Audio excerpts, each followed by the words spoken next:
একদিন শিমরান আমাকে বলল, ফাহমিদা, তুমি কি কখনো কক্সবাজার গিয়েছ? আমি হেসে বললাম, না, কখনো যাওয়ার সুযোগ হয়নি, আমার বাবা মা এত দূরে আমাকে একা যেতে দেবেন না। শিমরান তার চিরচেনা হাসি দিয়ে বলল, তাহলে চলো আমরা একটা দল করে যাব, আমার বন্ধু রাকিব আর তানিয়াও থাকবে। একটা মজার ট্রিপ হবে। আমি একটু দ্বিধা করলাম, কিন্তু তার কথায় এমন একটা উৎসাহ ছিল যে আমি রাজি হয়ে গেলাম। আমার বাবা মাকে অনেক কষ্টে বোঝালাম।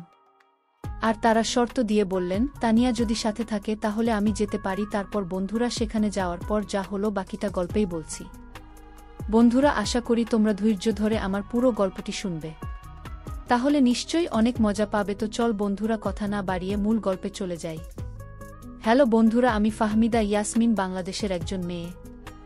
আজ আমি তোমাদের সাথে এমন একটি গল্প শেয়ার করতে যাচ্ছি যা আমার জীবনের একটি স্মরণীয় অধ্যায়।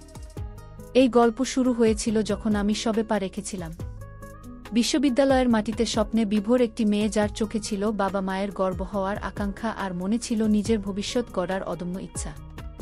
কিন্তু জানতাম না এই পথচলায় একটি পরিচয় আমার জীবনকে চিরতরে বদলে দেবে। আমি এসেছিলাম একটি নিম্নবিত্ত পরিবার থেকে। আমার বাবা মা অত্যন্ত সাধারণ মানুষ যারা কষ্ট করে আমাকে পড়াশোনার সুযোগ করে দিয়েছিলেন। আমি ছিলাম একটি সহজ সরল মেয়ে, তবে পড়াশোনায় ভালো ছিলাম। আমার মেধা আর কঠোর পরিশ্রমের ফলে একটি পাবলিক বিশ্ববিদ্যালয়ে ভর্তির সুযোগ পেয়েছিলাম।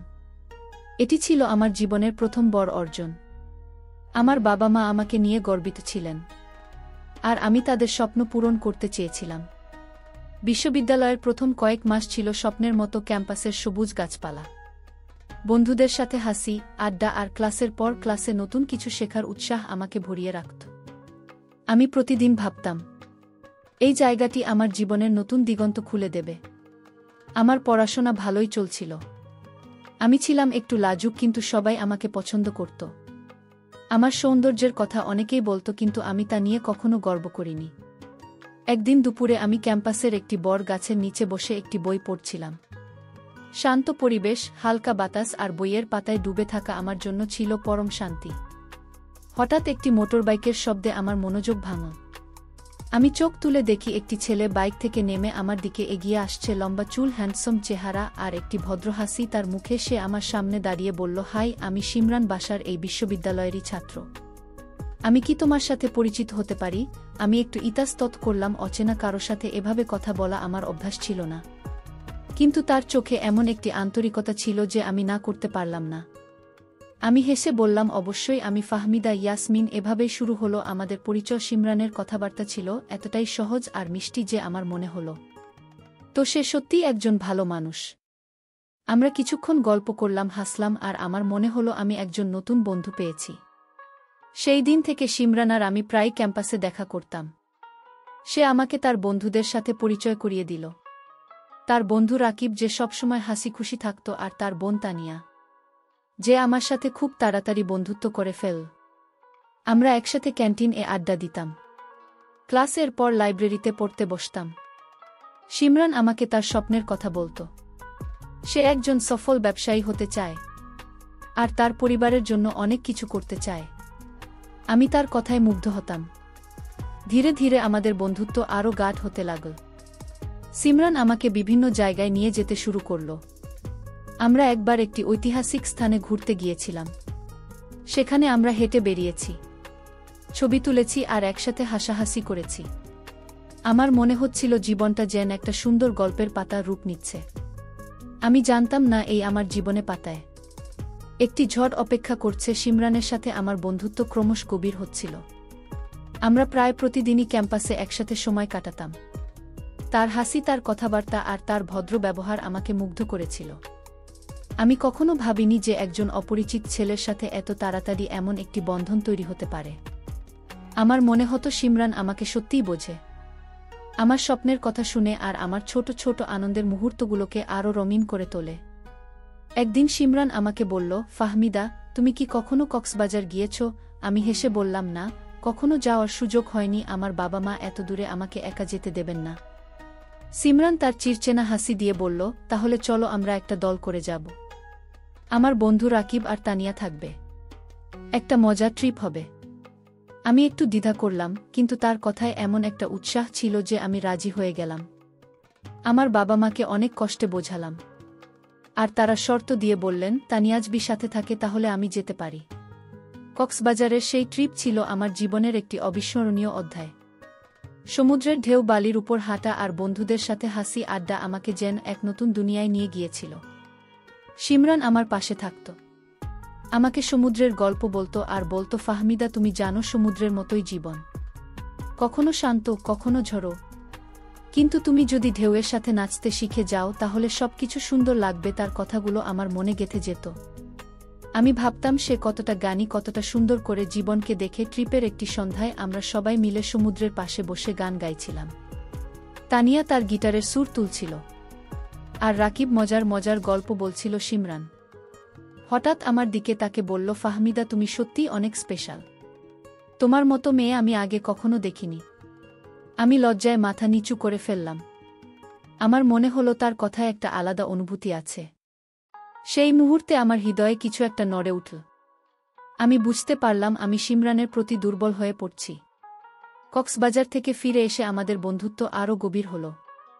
আমরা প্রায়ই ক্যাম্পাসের বাইরে ঘুরতে যেতাম, কখনো কোনো পার্কে, কখনো নদীর ধারে, আর কখনো শহরের কোনো ছোট রেস্টুরেন্টে। শিমরান আমাকে তার পরিবারের গল্প বলতো, তার ছোটবেলার স্মৃতি শেয়ার করত। আমিও আমার গল্প বলতাম, আমার বাবা মায়ের স্ট্রং রাম, আমার স্বপ্ন আর আমার ভয়। আমার মনে হতো শিমরান আমাকে সত্যিই বোঝে। সে আমার কথা মন দিয়ে শুনত আর আমাকে সব সময় হাসাতে পারত। একদিন আমরা একটি ঐতিহাসিক স্থানে ঘুরতে গিয়েছিলাম। সেখানে একটি পুরনো দুর্গের ধ্বংসাবশেষের মাঝে বসে শিমরান আমাকে বলল, ফাহমিদা আমি যখন তোমার সাথে থাকি আমার মনে হয় আমি পৃথিবীর সবচেয়ে সুখী মানুষ। আমি তার চোখের দিকে তাকালাম। তার চোখে এমন একটা গভীরতা ছিল যে আমি নিজেকে সামলাতে পারলাম না। আমি হেসে বললাম, শিমরান তুমিও আমার জন্য অনেক কিছু। সেই মুহূর্তে আমার মনে হলো আমাদের মধ্যে শুধু বন্ধুত্ব নয়, আরও কিছু গড়ে উঠছে। কিন্তু বন্ধুরা, আমি তখনও জানতাম না যে এই সুন্দর মুহূর্তগুলো আমার জীবনে একটি বড় পরীক্ষার পথ তৈরি করছে। আমি শিমরানের উপর অন্ধের মতো ভরসা করে ফেলেছিলাম। আমার মনে হতো সে আমাকে কখনো আঘাত করবে না। কিন্তু জীবনের সত্যি অনেক সময় আমাদের স্বপ্নের চেয়ে অনেক কঠিন হয়। আমার এই ভরসা কতটা ভুল ছিল তা আমি বুঝতে পারলাম। একটি দিনে যখন আমার জগৎটা যেন উল্টে গেল, শিমরানের সাথে আমার দিনগুলো যেন একটা স্বপ্নের মতো কাটছিল। আমরা একসাথে কাটানো প্রতিটি মুহূর্ত আমার কাছে ছিল অমূল্য। তার কথাবার্তা, তার হাসি আর আমার প্রতি তার যত্ন আমাকে মনে করাতো যে আমি তার কাছে বিশেষ। আমি ধীরে ধীরে তার প্রতি গভীরভাবে আকৃষ্ট হয়ে পড়ছিলাম। আমার মনে হতো শিমরান আমার জীবনের সেই মানুষ যার সাথে আমি আমার ভবিষ্যৎ কল্পনা করতে পারি। একদিন আমরা ক্যাম্পাসের কাছে একটি ছোট নদীর ধারে বসে গল্প করছিলাম। শিমরান আমার হাত ধরে বলল, ফাহমিদা তুমি আমার জীবনে এসে সবকিছু বদলে দিয়েছ। আমি যখন তোমার সাথে থাকি আমার মনে হয় আমি নিজের সেরা সংস্করণ হতে পারি। তার কথাগুলো আমার হৃদয়ে গভীরভাবে দাগ কাটল। আমি লজ্জায় মুখ নিচু করে বললাম, শিমরান তুমিও আমার জন্য অনেক কিছু। সেই মুহূর্তে আমি বুঝতে পারলাম আমি তাকে ভালোবেসে ফেলেছি। কিন্তু আমার এই ভালোবাসার মাঝেও একটা অজানা ভয় আমাকে কুরে কুরে খেত। আমি আমার বাবা মায়ের কথা ভাবতাম, তারা আমাকে কত কষ্টে বড় করেছেন, তাদের স্বপ্ন আমার পড়াশোনা আর একটি সুন্দর ভবিষ্যৎ। আমি জানতাম তারা চাইবেন আমি এমন কাউকে বেছে নিই যে আমার জীবনকে আরও সুন্দর করবে। শিমরানের প্রতি আমার ভালোবাসা বাড়লেও আমি নিশ্চিত ছিলাম না সে আমার পরিবারের কাছে গ্রহণযোগ্য হবে কিনা। একদিন তানিয়া আমাকে দেখে বলল, ফাহমিদা তুমি আর শিমরান কি শুধুই বন্ধু নাকি এর থেকে বেশি কিছু? আমি একটু অবাক হলাম। তানি আমার কাছের বন্ধু ছিল, কিন্তু তার প্রশ্নে আমি ইতস্তত করলাম। আমি হেসে বললাম, আমরা বন্ধু তানিয়া, তবে হ্যাঁ আমি তাকে অনেক পছন্দ করি। তা নিয়ে একটু গম্ভীর হয়ে বলল, শিমরান খুব ভালো ছেলে, কিন্তু তুমি একটু সাবধানে থেকো, তুমি খুব সরল ফাহমিদা। তার কথায় আমার মনে একটা খটকা লাগল, কিন্তু আমি তা উড়িয়ে দিলাম। আমি ভাবলাম তানিয়া হয়তো শুধু আমার জন্য চিন্তিত। কয়েক সপ্তাহ পর আমরা আরেকটি ট্রিপে গেলাম। এবার সিলেটের চা বাগানে। শিমরান, আমি, রাকিব, তানিয়া আর কয়েকজন বন্ধু মিলে একটি অবিস্মরণীয় সময় কাটালাম। চা বাগানের সবুজ পাহাড়, ঠান্ডা বাতাস আর আমাদের হাসি গল্পের সময় যেন উড়ে গেল। শিমরান আমার পাশে থাকত, আমার ছবি তুলত আর আমাকে বলতো, ফাহমিদা তুমি এই প্রকৃতির মাঝে আরও সুন্দর লাগছ। আমি তার কথায় লজ্জা পেতাম, কিন্তু মনে মনে খুশি হতাম। আমার মনে হতো আমি তার কাছে সত্যিই বিশেষ। কিন্তু একদিন একটি ঘটনা আমার মনের শান্তি কেড়ে নিল। আমি একা ক্যাম্পাসের এক কোণে বাতাসে হাঁটছিলাম। হঠাৎ দূর থেকে সিমরানকে দেখলাম, তার বাইকে একটি মেয়েকে নিয়ে ঘুরছে। তারা হাসছিল, কথা বলছিল, আর তাদের মধ্যে এমন একটা আন্তরিকতা ছিল যে আমার বুকের মধ্যে যেন কিছু ভেঙে গেল। আমি নিজের চোখকে বিশ্বাস করতে পারছিলাম না। সিমরান, যাকে আমি এতটা ভালোবেসেছিলাম, যার উপর আমি অন্ধের মতো ভরসা করেছিলাম, সে অন্য কারো সাথে এভাবে। আমার পা দুইটা যেন জমে গেল। আমি কিছুক্ষণ দাঁড়িয়ে তাদের দেখলাম। মেয়েটির নাম ছিল রুহিসা। আমি তাকে আগে কখনো দেখিনি। তারা একসাথে ক্যান্টিনের দিকে গেল, আর আমি দূর থেকে তাদের দেখতে থাকলাম। আমার মনে হাজারো প্রশ্ন জমা হচ্ছিল। সিমরান কি আমার সাথে এতদিন মিথ্যা বলেছে? আমি কি তার কাছে শুধুই একটা সময় কাটানোর মানুষ ছিলাম? আমার হৃদয় ভারী হয়ে গেল, কিন্তু আমি ঠিক করলাম আমি সিমরানির সাথে মুখোমুখি কথা বলব। বন্ধুরা, সেই মুহূর্তে আমার জীবনের সবচেয়ে কঠিন সিদ্ধান্তের মুখোমুখি হতে হয়েছিল। আমি জানতাম এই সত্যের মুখোমুখি হওয়া আমার জন্য সহজ হবে না। আমার বুকের মধ্যে যেন ঝড় বয়ে যাচ্ছিল। সিমরানকে রহিসার সাথে দেখার পর আমার মাথায় শুধু একটাই প্রশ্ন ঘুরছিল, কেন আমি তাকে এতটা ভালোবেসেছিলাম, এতটা বিশ্বাস করেছিলাম, তবু কেন সে আমার সাথে এমন করল? আমি সিদ্ধান্ত নিলাম আমি তার সাথে কথা বলবো, আমার মনের কষ্ট, আমার প্রশ্নগুলো তার সামনে তুলে ধরব। আমি আর দেরি করতে চাইলাম না। ক্যান্টিনের কাছে সিমরানা রহিসা বসে গল্প করছি। আমি ধীরে ধীরে তাদের দিকে এগিয়ে গেলাম। আমার পা কাঁপছিল, কিন্তু আমি নিজেকে শক্ত করলাম। সিমরান আমাকে দেখে একটু অবাক হল, কিন্তু তার মুখে সেই চিরচেনা হাসি ফুটে উঠল। আমি গম্ভীর কণ্ঠে বললাম, সিমরান, আমার সাথে একটু কথা বলতে পারবে? সে হেসে বলল, অবশ্যই ফাহমিদা। রুহিসা, তুমি একটু বসো, আমি এখনই আসছি। আমরা ক্যান্টিনের এক কোণে গেলাম, যেখানে কেউ আমাদের কথা শুনতে পারবে না। আমি আর নিজেকে ধরে রাখতে পারলাম না। আমার চোখে জল চলে এলো। আমি বললাম, সিমরান, তুমি আমার সাথে এটা কি করছো? আমি তোমাকে এতটা ভালোবেসেছি, এতটা বিশ্বাস করেছি, তুমি কেন আমাকে এভাবে ঠকাচ্ছ? রুহিসাকে, তুমি তার সাথে কেন এমন আচরণ করছো যেন আমি তোমার জীবনে কিছুই না? সিমরানির মুখের হাসি মিলিয়ে গেল। সে একটু ইতস্তত করে বলল, ফাহমিদা, তুমি ভুল বুঝছো। রুহিসা আমার শুধুই বন্ধু। তুমি আমার জন্য অনেক স্পেশাল। আমি তোমাকে কখনো আঘাত করতে চাই না। তার কথা শুনে আমার মনে একটু শান্তি এল, কিন্তু আমার হৃদয় বলছিল কিছু একটা ঠিক নেই। আমি বললাম, সিমরান, আমি তোমাকে বিশ্বাস করতে চাই, কিন্তু তুমি যদি আমার সাথে সৎ তাহলে আমাকে সত্যি বলো। সে গম্ভীর হয়ে বলল, আমি তোমাকে কখনো মিথ্যে বলিনি। রুহিসা আমার একজন পুরনো বন্ধু। আমরা শুধু ঘুরতে গিয়েছিলাম। তুমি প্লিজ আমাকে ভুল বুঝো না। আমি কিছু না বলে চলে এলাম, কিন্তু আমার মনের কষ্ট কম ছিল না। পরদিন আমি তানিয়ার সাথে দেখা করলাম, তাকে সব খুলে বললাম। তানিয়া চুপ করে আমার কথা শুনল। তারপর বলল, ফাহমিদা, আমি তোমাকে আগেই বলেছিলাম সাবধানে থাকতে। সিমরান খুব চালাক ছেলে, সে সবাইকে খুশি রাখতে জানে। আমি বলছি না যে সে মিথ্যে বলছে, কিন্তু তুমি নিজের মনের কথা শোনো। তানিয়ার কথা আমার মনে দাগ কাটল। আমি ভাবতে লাগলাম, আমি কি সিমরানের উপর বেশি ভরসা করে ফেলেছি? কয়েকদিন পর আমি আবার সিমরানের সাথে দেখা করলাম। সে আমার সাথে আগের মতোই হাসি খুশি ছিল। আমরা ক্যাম্পাসের এক কোণে বসে গল্প করছিলাম। আমি তাকে জিজ্ঞেস করলাম, সিমরান, তুমি আমার সাথে কতটা সিরিয়াস? সে আমার হাত ধরে বলল, ফাহমিদা, তুমি আমার জীবনের সবচেয়ে গুরুত্বপূর্ণ মানুষ। আমি তোমাকে কখনো হারাতে চাই না। তার কথায় আমার মন গলল, কিন্তু আমার ভেতরে একটা অস্বস্তি রয়ে গেল। একদিন আমি লাইব্রেরিতে বসে পড়ছিলাম। হঠাৎ একটি মেয়ে আমার কাছে এসে বলল, তুমি ফাহমিদা, তাই না? আমি রুহিসা, আমি সিমরানের বন্ধু। আমি অবাক হয়ে তার দিকে তাকালাম। সে বলল, সিমরান আমার কথা তোমাকে বলেছে, তাই না? আমরা ছোটবেলা থেকে বন্ধু। আমি জানি তুমি আর সিমরান খুব কাছাকাছি। আমি শুধু বলতে চাই, সিমরান ভালো ছেলে, কিন্তু সে একটু বেশি ফ্রেন্ডলি। তুমি বুঝতে পারছো নিশ্চয়ই? আমি কিছু বলতে পারলাম না। আমার মনে হলো রুহিসা আমাকে কিছু বোঝাতে চাইছে। আমি সেদিন বাসায় ফিরে অনেক ভাবলাম, সিমরানির কথা, রুহিসার কথা, তানিয়ার সতর্কবাণী। আমার মাথায় ঘুরছিল। আমি সিদ্ধান্ত নিলাম, আমি সিমরানের সাথে আরও খোলামেলা কথা বলবো। আমি জানতে চাই তার মনে আসলে কি চলছে, কিন্তু আমি জানতাম না এই সিদ্ধান্ত আমার জীবনের সবচেয়ে বড় ধাক্কার দিকে আমাকে নিয়ে যাচ্ছে। রুহিসার কথাগুলো আমার মনে ঝড় তুলে দিয়েছিল। আমি আর ভাবতে পারছিলাম না। সিমরানের প্রতি আমার ভালোবাসা আর বিশ্বাসের সাথে সাথে একটা অজানা ভয় আমাকে কুরে কুরে খাচ্ছিল। আমি ঠিক করলাম, আমি সিমরানের সাথে খোলামেলা কথা বলবো। আমার মনের সব প্রশ্ন, সব সন্দেহ আমি তার সামনে তুলে ধরব। আমি আর অপেক্ষা করতে পারছিলাম না। পরদিন ক্যাম্পাসে সিমরানের সাথে দেখা হলো। সে আমাকে দেখে তার স্বাভাবিক হাসি দিয়ে বলল, ফাহমিদা, কেমন আছো?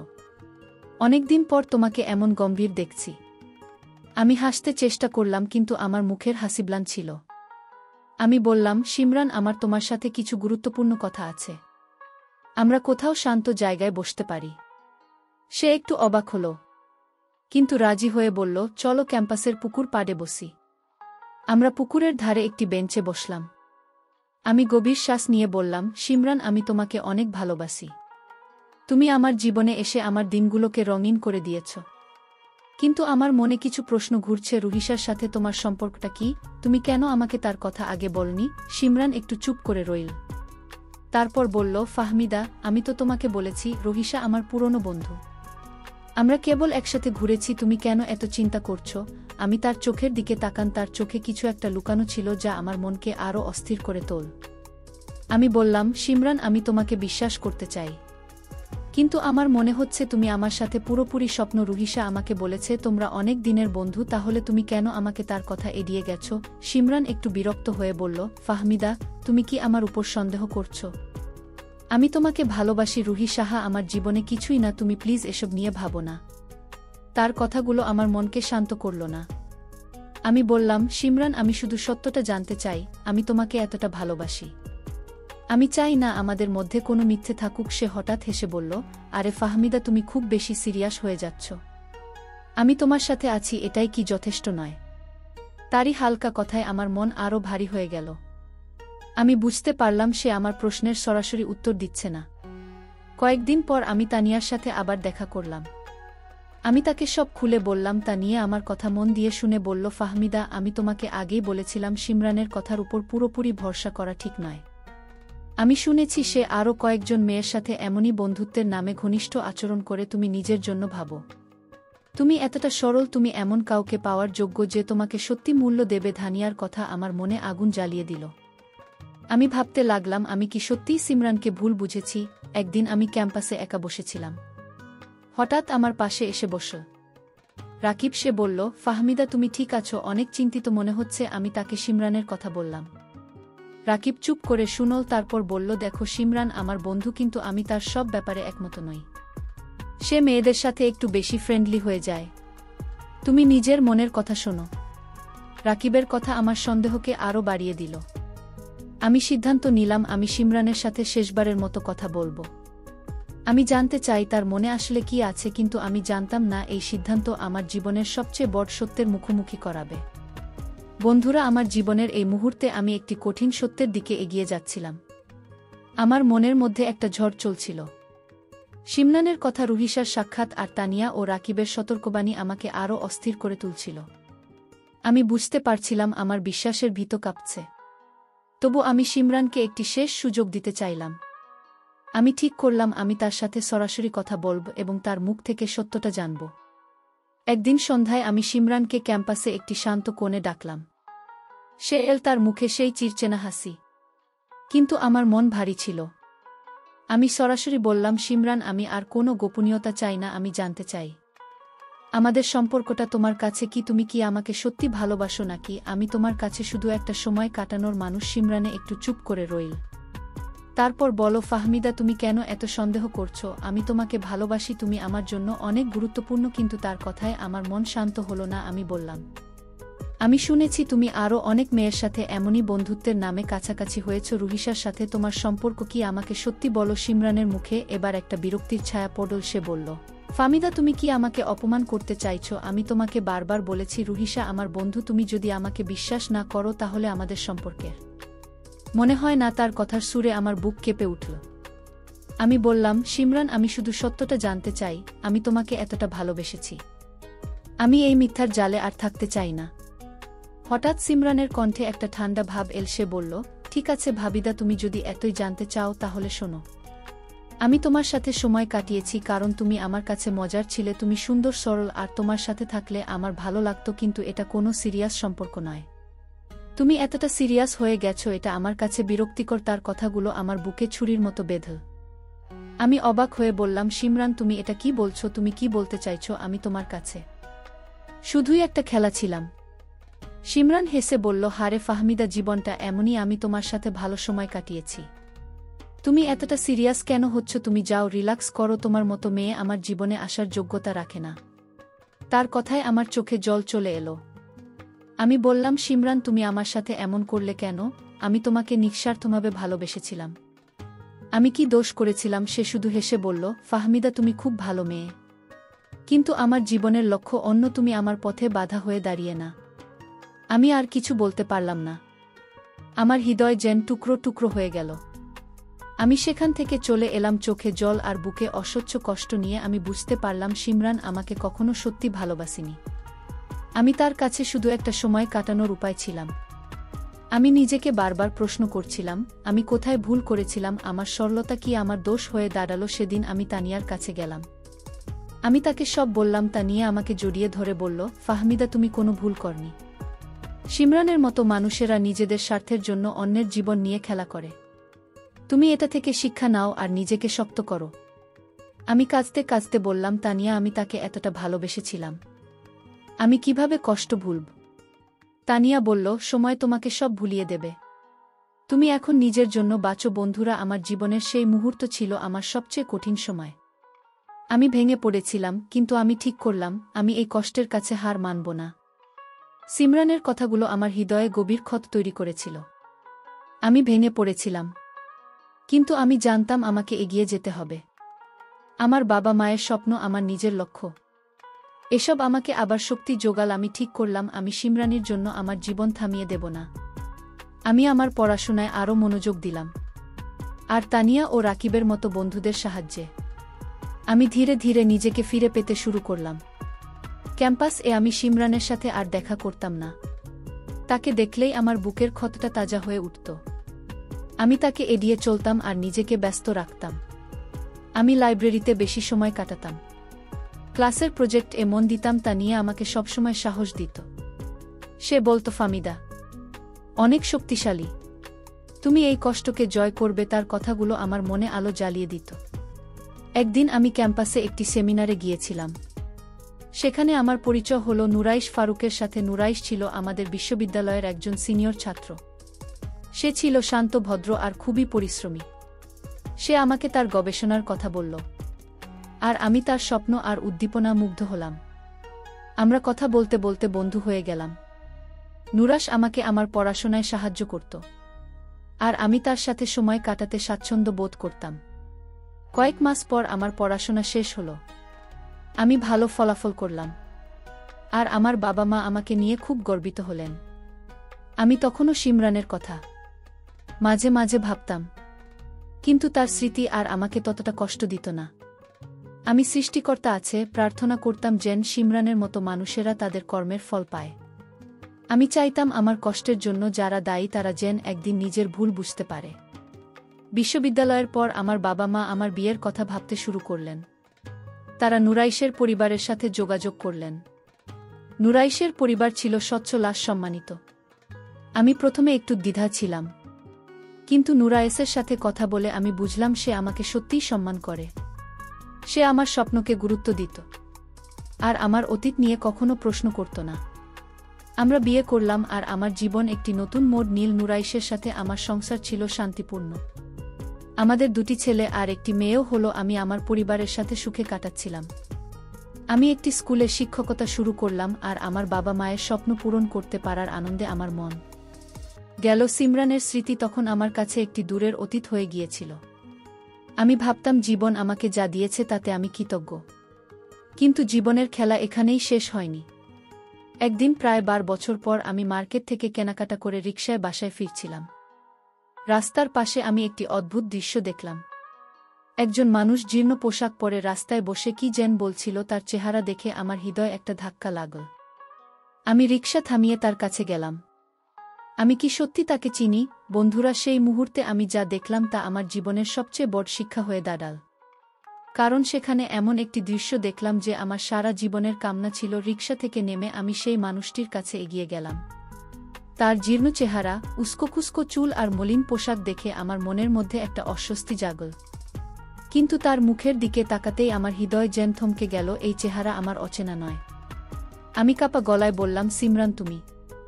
সে আমার দিকে তাকাল, কিন্তু তার চোখে কোনো স্পষ্টতা ছিল না। সে যেন আমাকে চিনতেই পারল না। আমি তার কাছে আরও কাছে গেলাম। তার চোখে একটা শূন্যতা ছিল, যেন জীবনের সব আলো মিলিয়ে গেছে। আমি বললাম, শিমরান, তুমি এখানে কি করছো? কি হয়েছে তোমার? সে মাথা নাড়ল আর কি যেন বলতে চাইল, কিন্তু তার কথা অস্পষ্ট ছিল।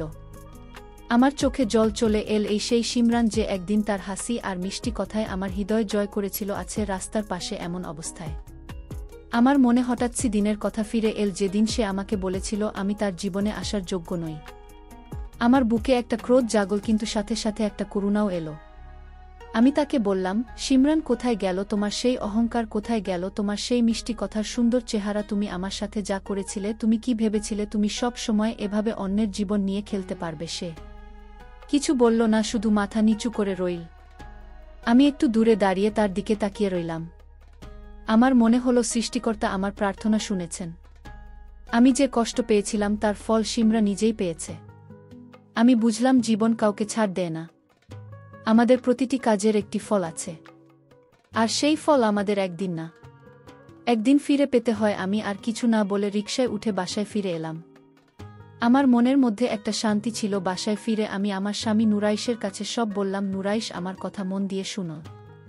তারপর বলল, ফাহমিদা, তুমি যে শক্তি দিয়ে নিজেকে গড়ে তুলেছ তা অনেক বড় কথা। তুমি সিমরানের কথা ভুলে এগিয়ে গেছ, এটাই তোমার জয়।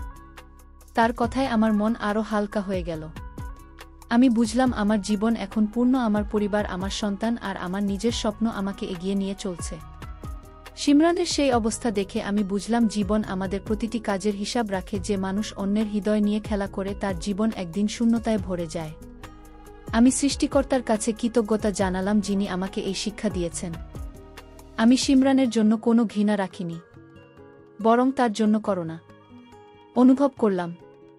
বন্ধুরা, সবশেষে আমি তোমাদেরকে বলব, আমাদের জীবনে সৌন্দর্য, মিষ্টি কথা আর গুণ থাকতে পারে, কিন্তু এগুলো দিয়ে কখনো কারো জীবন নিয়ে খেলা করা উচিত নয়। আমাদের প্রতিটি কাজের একটি ফল আছে, আর সেই ফল আমাদের ফিরে পেতে হয়।